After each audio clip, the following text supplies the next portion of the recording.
చందమామ కథ రాజుల కలహం. సుదర్భ దేశపు రాజకుమారి చంపావతి అతిలోక సౌందర్యవతిగా పేరుగాంచింది. ఆమె అందాన్ని చూసి మోహించిన అనేక మందిలో సునాగ దేశపు రాజు జయచంద్రుడొకడు. చంపావతికి స్వయంవరం అని తెలియగానే జయచంద్రుడు ఎంతో ఉత్సాహంగా సుదర్భ దేశం తరలి వెళ్ళాడు. అయితే స్వయంవరంలో చంపావతి పున్నాగ దేశపు రాజు ఉదయసేనుడి మెడలో వరమాల వేసింది.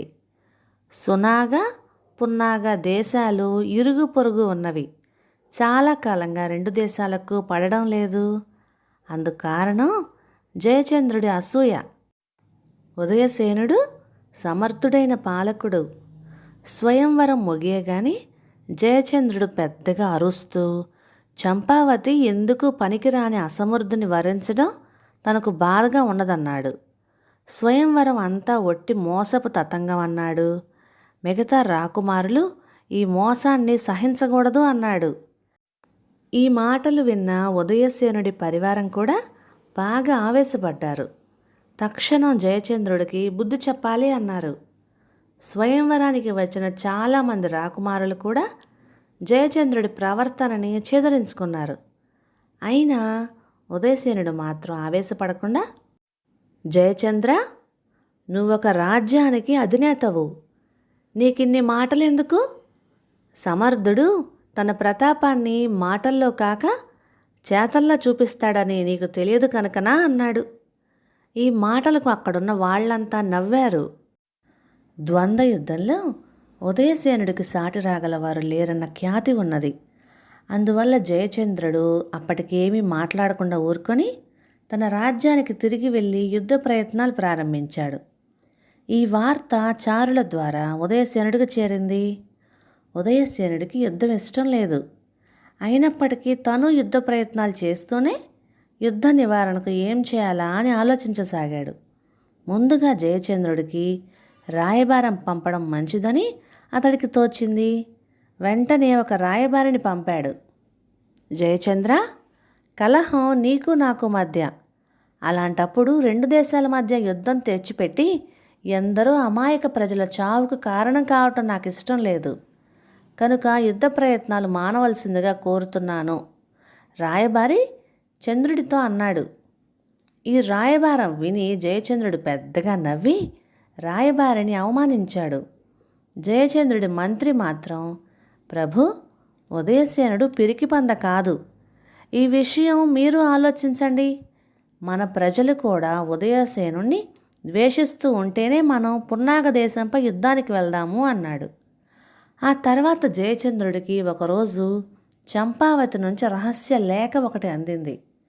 దానిలో ఇలా ఉన్నది: స్వయంవరంలో ఉదయసేనుణ్ణి వరించడం పొరపాటని ఇప్పటికి గ్రహించాను. అయినా మించిపోయింది లేదు. పున్నాగ దేశపు రాణిగా నాకు కోటలోని ఆయుపట్లన్నీ తెలుసు. నువ్వు నన్ను రాణిగా చేసుకుంటానంటే నిన్ను పున్నాగ దేశపు రాజును చేస్తాను. నీకోసం సరిహద్దు అడవుల్లో వేచి ఉంటాను అని ఆ లేఖ సారాంశం. మూర్ఖుడైన జయచంద్రుడు ఈ లేఖను మంత్రికి కూడా చూపించకుండా కొద్ది పరివారంతో సరిహద్దు అడవుల్లోకి వెళ్ళి అక్కడ ఉదయసేనుడికి బందీగా దొరికిపోయాడు. ఆ లేఖ ఉదయసేనుడు పంపించిన లేఖ.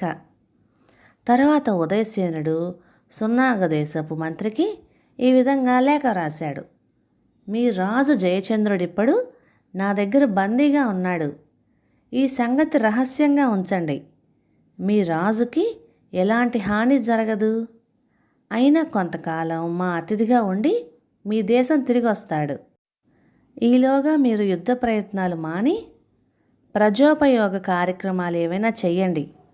జయచంద్రుడు ప్రజల్లో నాటిన విషబీజాలు తొలగించి ఇరుగు పొరుగు దేశాల మధ్య స్నేహ సంబంధాలు వృద్ధి అయ్యేలాగా ప్రయత్నించండి. ఇప్పుడు యుద్ధం జరిగితే కొన్ని వేల కోట్ల ప్రజాధనం నష్టమవుతుంది. మీ దేశంలో ప్రజా సంక్షేమ కార్యక్రమాలు చేపట్టడానికి మా దేశం తరపున 10 కోట్ల వరహాలు కానుకగా ఇవ్వగలను. ఇది మన రెండు దేశాల మధ్య యుద్ధాన్ని ఆపినందుకు మీకు ప్రతిఫలం. ఈ లేఖ చదివి జయచంద్రుడి మంత్రి చలించిపోయాడు.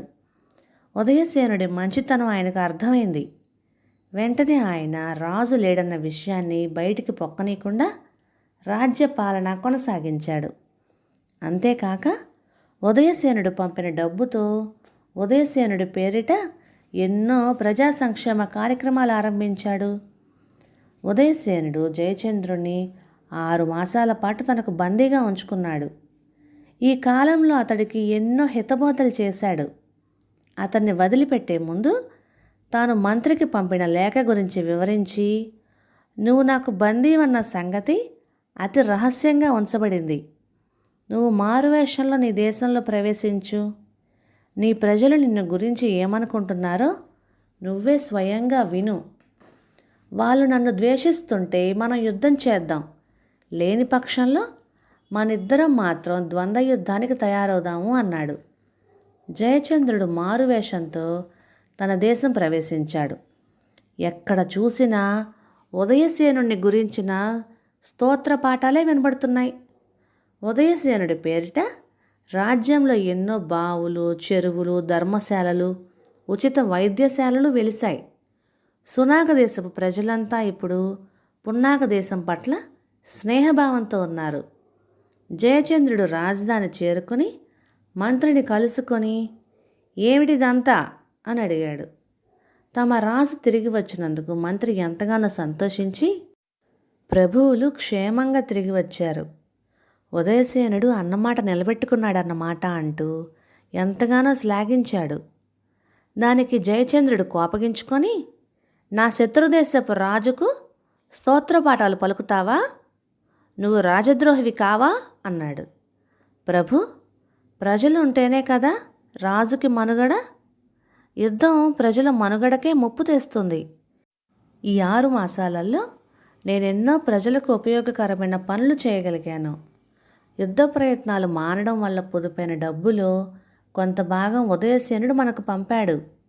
దానివల్ల ఎన్నో మంచి పనులు జరిగి మన ప్రజలు సుఖపడుతున్నారు.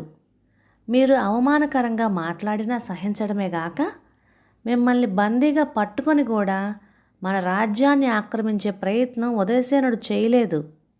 ఆయన గొప్పతనాన్ని నాతో పాటు తమరు ఎందుకు అంగీకరించరు అన్నాడు మంత్రి. తన దేశం సుభిక్షంగా ఉండడం కల్లారా చూసిన జయచంద్రుడికి మంత్రి మాటలతో జ్ఞానోదయమైంది. ఆయన ఉదయసేనుడికి అప్పటికప్పుడే ఒక లేఖ రాసి పంపాడు. మిత్రమా, నా ప్రజలు నాకంటే ఎక్కువగా నిన్నే అభిమానిస్తున్నారు. ప్రజల మనస్సు మార్చడం రాజు చేతిలో పని అని నువ్వు నిరూపించావు. నేనిప్పుడు నీ దేశంతో యుద్ధం కానీ నీతో ద్వంద్వ యుద్ధం కానీ తలపడబోవడం లేదు. నిన్ను నా దేశానికి ఆహ్వానిస్తున్నాను, స్నేహపూర్వకమైన ఆలింగనం కోసం.